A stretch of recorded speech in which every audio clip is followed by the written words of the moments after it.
तो पहला है पदार्थों के गुण का पहला गुण क्या है? दिखावट। वो सारे पदार्थ दिखते कैसे हैं? पदार्थ प्रायः एक दूसरे से भिन्न दिखाई देते हैं, तो सारे पदार्थ अलग अलग टाइप के दिखाई देते हैं। लकड़ी लोहे से बिल्कुल भिन्न दिखाई देती है। लकड़ी अलग दिखती है, लोहा अलग दिखता है।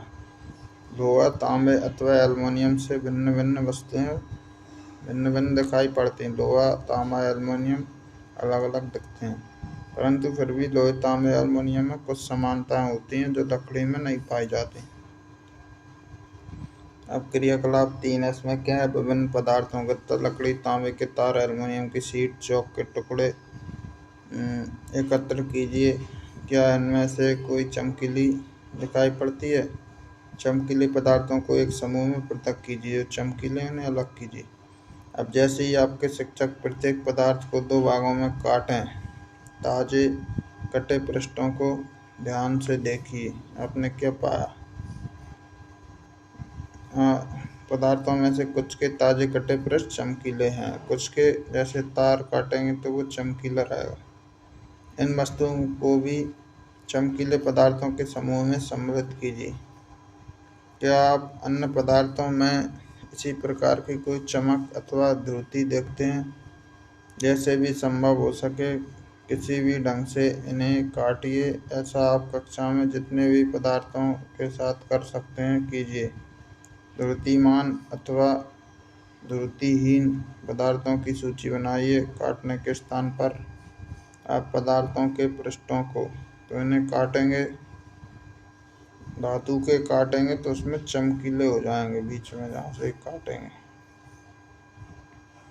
रेगमाल से रगड़कर, रेगमाल यानी रेतमाल से रगड़कर यह देख सकते हैं कि ध्रुतिमान है अथवा नहीं है।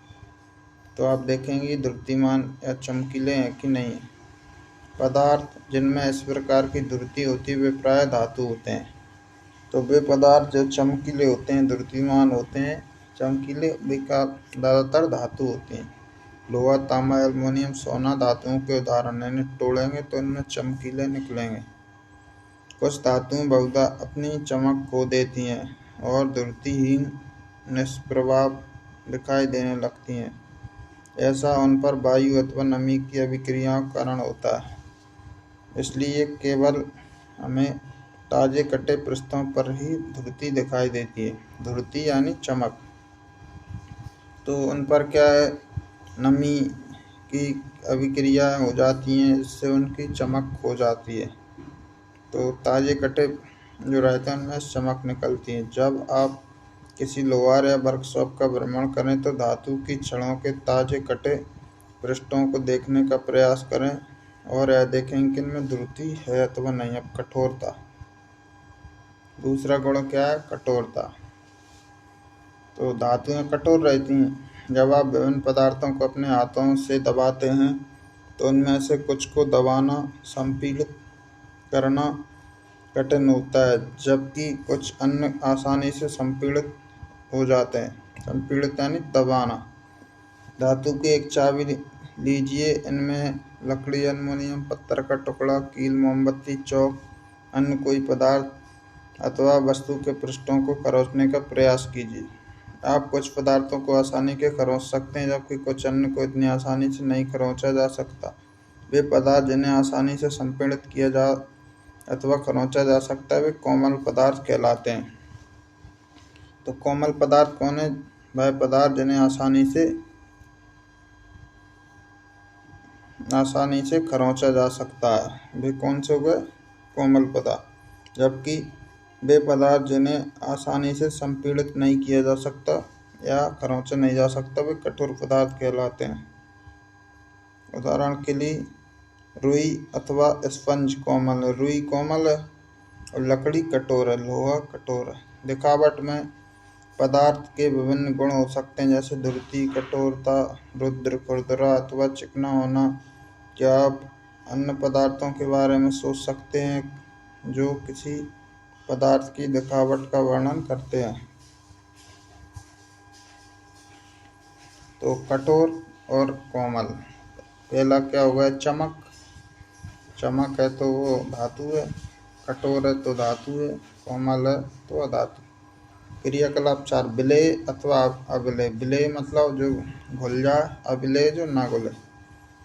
क्रियाकलाप 4 कुछ कठोर पदार्थों जैसे चीनी, नमक, चॉक पाउडर, बालू, रेत अथवा लकड़ी के बुरादे के नमूने एकत्रित कीजिए। तो चीनी, नमक, चॉक पाउडर, बालू यानी रेत, लकड़ी का बुरादा इकट्ठे कीजिए और कांच के 5 गिलास लीजिए।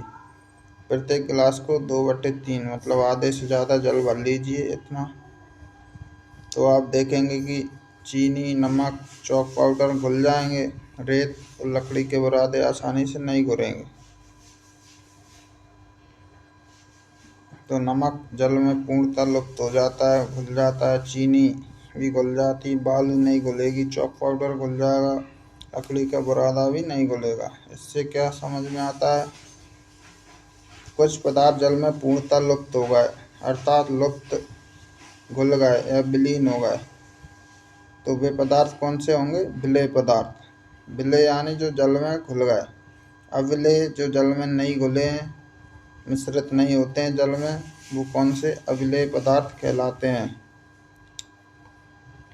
अब क्रियाकलाप 5 इसमें सिरका, नींबू का रस, सरसों का तेल, नारियल का तेल, मिट्टी का तेल या अन्य किसी द्रव्य के नमूने लीजिए। कांच का गिलास लीजिए, उसे आधा भरिए। अब इसमें चम्मच भरकर कोई द्रव्य डालिए, भली भांति बिलोड़ित कीजिए यानी मिलाइए। इसे 5 मिनट के लिए छोड़ दीजिए। फिर क्या देखते हैं? कुछ द्रव्य जल में मिल गए, जैसे सिरका मिल गया, नींबू का रस मिल गया। अब इसमें ये दूसरे में कुछ नहीं मिलेंगे, बी में। ये क्यों नहीं मिलेंगे? जैसे तेल डाल दिया, सरसों का तेल, नारियल का तेल, ये नहीं मिलेगा उसमें। जितने अधिक अन्य द्रव्य आपको हो सकते हैं उनका प्रयोग दोहराइए। अब उनको देखना है कौन से जल में मिल रहे हैं, कौन से तैर रहे हैं। तेल तैलेगा और सिरका मिल जाएगा। हमें देखते हैं कि कुछ द्रव्य जल में पूर्णतः मिश्रित हो जाते हैं, कुछ अन्य द्रव्य जल में मिश्रित नहीं होते हैं। तो कुछ जल में मिश्रित हो जाते हैं, कुछ नहीं होते हैं। तो कुछ अलग परत बना लेते हैं, जैसे जल में इंक मिक्स हो जाएगी और तेल में नहीं मिलेगा। अब ये सिरका मिश्रित हो जाएगा, नींबू का रस भी मिल जाएगा, सरसों का तेल, नारियल का तेल, केरोसिन, ये जल में नहीं मिलेंगे, ऊपर परत बना लेंगे। बूझो यह सुझाव देता है कि हमें यह भी जांच करनी चाहिए कि हमें क्रियाकलाप 5 में जिन पदार्थों का उपयोग किया था, क्या जल के अतिरिक्त किसी अन्य पदार्थ में मिश्रित हो सकते हैं। तो इन्हें दूसरे पदार्थों में मिलाकर देखना है क्या हो रहे हैं। क्या कुछ गैसें जल में विलेय हैं जबकि अन्य नहीं है। कुछ गैसें जल में मिली रहती हैं। सामान्यतः जल में कुछ गैसें थोड़ी मात्रा में विलीन होती हैं। उदाहरण के लिए जल में विलीन ऑक्सीजन गैस जल में रहने वाली वस्तुओं, जंतुओं एवं पादपों की उत्तरजीविका के लिए अत्यंत महत्वपूर्ण है। तो जो मछलियां हैं, जल में रहने वाले जीव जंतु हैं, वो जल में घुली ऑक्सीजन का उपयोग करते हैं, उसी से सांस लेते हैं। तो जल में कुछ गैसें भी मिल जाते हैं। वस्तुएं जल में तैर अथवा डूब सकती हैं। क्रियाकलाप 4 करते हैं। समय आने पर यह ध्यान दिया होगा कि जल में अविलेय ठोस जल से पृथक हो जाते हैं। तो जो अविलेय हैं वो जल से पृथक हो जाते हैं। अलग क्रियाकलाप 5 में आपने कुछ द्रव्यों के साथ ऐसा ही, कुछ नहीं है, अब आगे देखो। जल में डूबी और तैरी। तो जिनमें वजन है वो डूब गई, और जो जिनमें वजन नहीं है, जैसे कील, सिक्के आदि वजनदार चीज़ें, पत्थर, डूब गए। और ये बॉल, पत्ती, ब्रेड का टुकड़ा आदि तैर रहे हैं। अन्य डूबकर गिलास की भांति तली में चले गए। किसी तालाब की सतह पर गिरी हुई सूखी पत्तियां, कंकड़ जो इसी तालाब में फेंके जाते हैं, शहद की बूंदें जिन्हें आप गिलास में डालते हैं, इनका क्या होता है। बूझो यह चाहता है कि आप उसे जल में तैरने और डूबने वाली वस्तुओं की सूची बनाना है। अब पारदर्शिता। कुछ पारदर्शी रहती हैं, कुछ अपारदर्शी रहते हैं। पारदर्शी जिनके आर पार देखा जा सकता है, जैसे कांच। अपारदर्शी जैसे दीवार, लोहा, इनके आर पार नहीं देखा जा सकता। आपने लुका छिपी का खेल खेला होगा। उन स्थानों के बारे में विचार कीजिए जहां आप खेलते समय छिपना चाहते हैं ताकि आप दूसरों को दिखाई न दें। आपके इन स्थानों को ही क्यों चुना? आप जब लुका छिपी खेलते हैं तो ऐसे स्थान क्यों चुने कि वो यहाँ से दिख ना सकें आप? क्या आपने कभी शीशे की खिड़की के पीछे छिपने का प्रयास किया? क्या कांच के पीछे छिपने का प्रयास किया आपने? स्पष्ट रूप से नहीं, क्योंकि ऐसा करने पर आपका मित्र शीशे से देखकर आपका पता लगा लेगा। उन पदार्थों अथवा सामग्रियां जिनसे होकर वस्तुओं को देखा जा सकता है उन्हें पारदर्शी कहते हैं।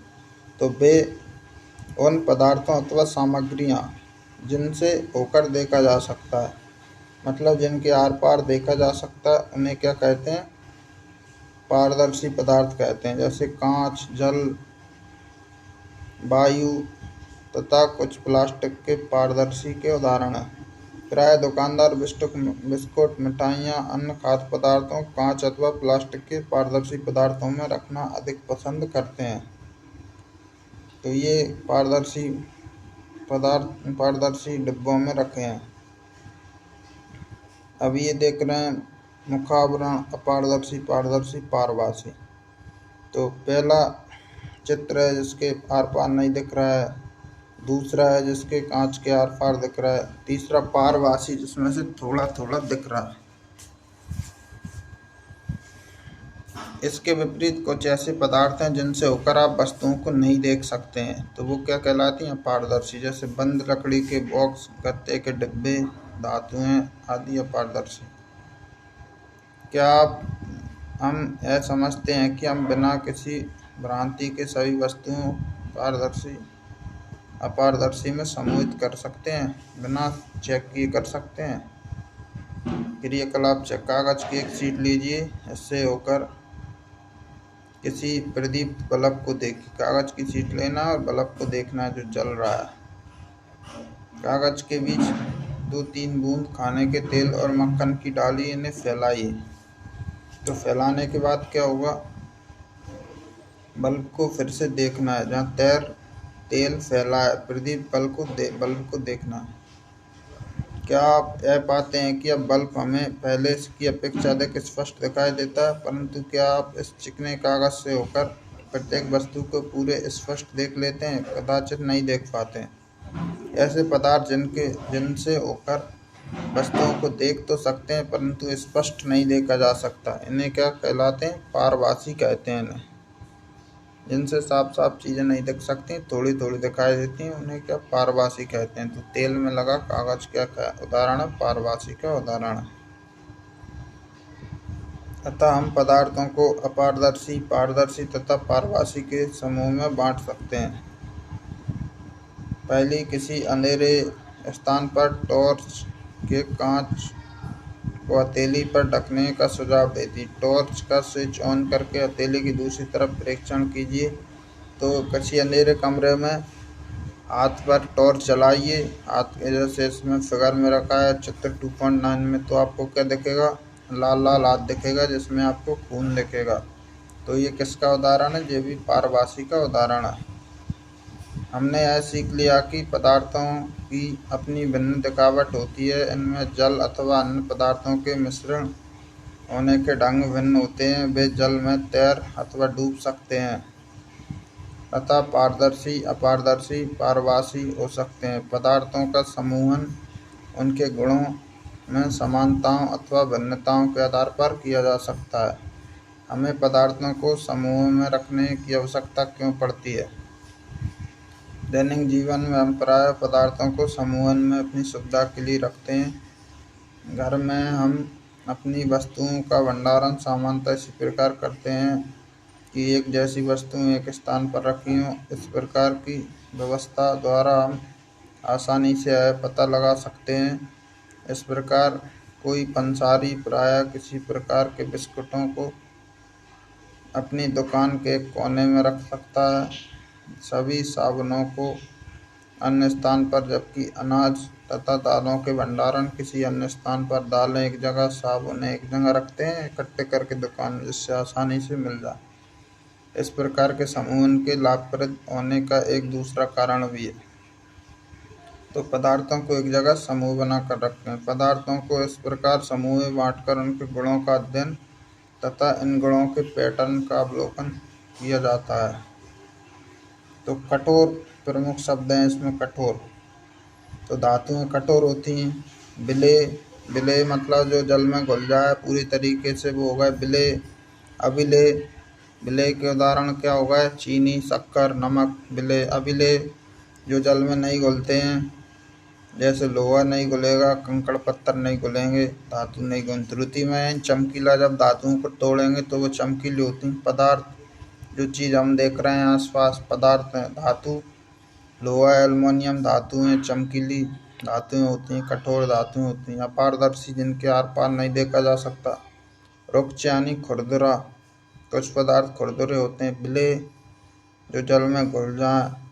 पारभासी, जिनके आर पार पूरा न देखा जा सके, थोड़ा थोड़ा देखा जा सके। पारदर्शी, जिनके आर पार पूरा देखा जा सकता है। अब आपने क्या क्या सीखा उसके बारे में पढ़ते हैं। सारांश क्या है इस पाठ का? हमारे चारों ओर की वस्तु अनेक प्रकार के पदार्थों से बनी है। किसी दिए गए पदार्थ का उपयोग बहुत सी वस्तुओं के निर्माण में किया जा सकता है। किसी वस्तु को केवल एक ही पदार्थ से भी बनाना संभव हो सकता है, अतः उसे विभिन्न प्रकार के पदार्थों से भी बनाया जा सकता है।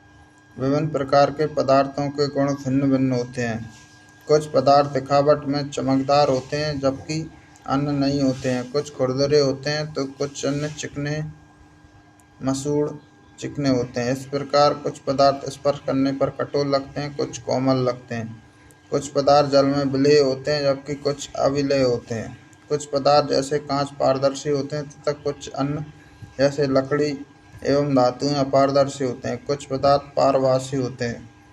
पदार्थों को उनके गुणों में समानताओं, विभिन्नताओं के आधार पर समूह में बांटा जा सकता है। वस्तुओं की सुविधा तथा उनके गुणों के अध्ययन के लिए एक साथ समूहित किया जा सकता है। आज का पाठ हो गया खत्म। इसको ध्यान से 2-3 बार सुनिए, आपको सब समझ में आ जाएगा। वीडियो को लाइक, शेयर, सब्सक्राइब करते रहिए। धन्यवाद। रामचंद्र की जय।